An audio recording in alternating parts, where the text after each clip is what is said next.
Pihak perusahaan air minum dalam kemasan atau AMDK Aqua menegaskan bahwa mereka tidak memiliki rencana memindahkan kantor pusat dari Jakarta ke Jawa Barat.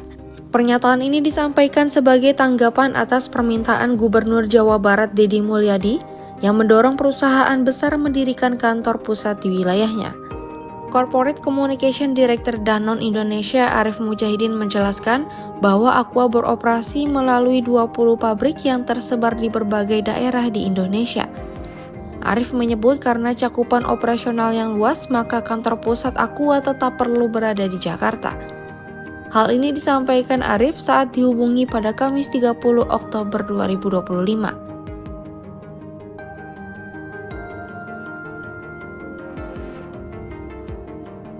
Menurut Arif, Jakarta merupakan pusat pemerintahan dan bisnis nasional. Lokasi ini dinilai mempermudah proses koordinasi komunikasi administrasi dan hubungan dengan para pemangku kepentingan termasuk pemegang saham dan pemerintahan pusat. Ia menambahkan, keberadaan kantor pusat di Jakarta juga dianggap strategis untuk pengelolaan perusahaan secara menyeluruh. Posisi tersebut membantu menjaga efisiensi dalam pengambilan keputusan dan jalannya kegiatan korporasi. Sebelumnya, Gubernur Jawa Barat Deddy Mulyadi meminta perusahaan yang beroperasi di wilayahnya termasuk Aqua untuk memindahkan kantor pusat ke Jawa Barat. Hal ini bertujuan untuk memastikan manfaat ekonomi kembali ke daerah. Menurut Deddy, banyak perusahaan menjalankan kegiatan usaha di Jawa Barat, namun kantor pusat berada di luar provinsi. Kondisi tersebut membuat dana bagi hasil mengalir ke daerah lain bukan ke lokasi di mana aktivitas ekonomi terjadi.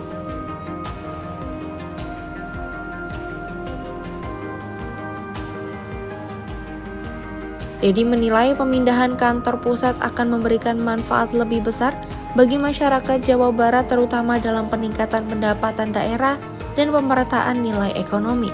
Deddy juga menyebut bahwa Jawa Barat merupakan salah satu pusat industri terbesar di Indonesia. Karena itu ia menilai wajar jika pengelolaan perusahaan dilakukan dari wilayah tersebut. Namun hingga kini Aqua menegaskan bahwa kantor pusat tetap dipertahankan di Jakarta dan perusahaan akan terus menjalankan operasional melalui jaringan pabrik yang telah ada.